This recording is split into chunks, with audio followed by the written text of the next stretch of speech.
De otro rasgo semántico, 17b como no contable o continuo, y por muchos estudiosos no contable corresponde incluso, como ya lo dije, a un valor de la categoría de número, 17c. Contra de esta última posición, hay que tener en cuenta una objeción tipológica, la ven ustedes en 19 de Fernández Ordóñez, quien observa que este análisis fuerza a suponer un sistema extraño desde el punto de vista tipológico, ya que es muy poco frecuente que las entidades inanimadas establezcan más diferencias de número que las animales. Pero no me detendré en eso, en lo que concierne el asturiano, pero sí, un poquito en lo que concierne los dialectos italianos, donde la situación es muy lineal en este sentido, porque el neutro de materia aquí en Italia es un tercer género, muy claramente, distinto del masculino y del femenino, como voy a intentar mostrarles. Y eso se ve muy bien en los dialectos del área mediana, como lo dije, que conservan el vocalismo a 5 vocales finales átonas, y por otro lado son más semejantes, como lo dije, también fonéticamente a los pables, pero concentrámonos en las diferencias, no en las semejanzas ahora entre Italia y Asturias. Como dije, no se encuentra aquí la congruencia neutra del adjetivo con nombres discontinuos en general, incluidos los femeninos, ni se halla la dependencia de la concordancia neutra del adjetivo de su posición sintáctica, lo que vimos en 8 para los datos ibéricos, siguiendo Fernández Ordóñez. Es decir, si vuelven ustedes al número 20 de la hoja, 20, 21 y 22, eso nos muestra que en Macerata el adjetivo concierta en todas las posiciones, prenominal y postnominal, incluso los cuantificadores conciertan, 22, por ejemplo, quanto vi, neutro, quantu tempus, aunque tiempo también sea una palabra no contable, ¿no? Eso es claramente algo distinto, bueno, relacionado con la semántica, pero que no se deja derivar de la semántica, no es algo formal, morfosintáctico. Y lo mismo vale, como dije, por todos los determinantes. Es decir, el neutro tiene aquí el comportamiento típico de un género. En lenguas como las indoeuropeas, un género neutro funciona, por ejemplo, también para marcar la concordancia, no solo, para marcar la concordancia con nombres neutros. Eso lo ven ustedes en 23, por ejemplo, datos de Macerata, lumare non m'è piaciuto, pero si ponemos un sustantivo neutro como lo vi, entonces vuelve a non m'è piaciuto, ¿okay? Concordancia con nombres controladores masculinos y neutros. Pero no solo eso, se encuentra esta concordancia también con controladores no canónicos, llamados controladores no canónicos. Por ejemplo, sujetos y objetos oracionales, como se ve en 24. Si una frase actúa como sujeto o objeto, tiene concordancia neutra.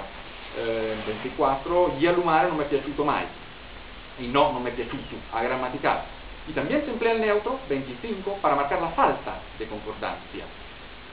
Y eso es lo mismo que pasa en lenguas como el ruso, como el islandés, ejemplos en el número 26.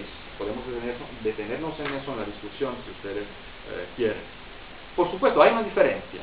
En islandés, como en ruso, el neutro sigue siendo un género vigoroso, incluso cuantitativamente, mientras que sabemos que ya en latín el neutro era estadísticamente minoritario, incluso en los nombres de materia mismos. Pero a pesar de eso, sí era un género en latín, no hay discusión sobre eso, y lo mismo vale para los dialectos italianos del área mediana, aunque, si ustedes ven en 27, aunque sea verdad aquí también que estadísticamente, textualmente el neutro es más muy restringido que no, como ocurrencia textual, que no el masculino. Ven ustedes 27, 6 y pico por ciento para el neutro contra más de 40% para femenino y masculino. Pero esta infrecuencia textual no está en ninguna contradicción, como lo dije, con el empleo del neutro para el default, 24 y 25, como lo puntualiza Fernández Ordóñez, citando al ensayo de Corbett y Fraser sobre default genders. Ven ustedes la cita en el nombre 28.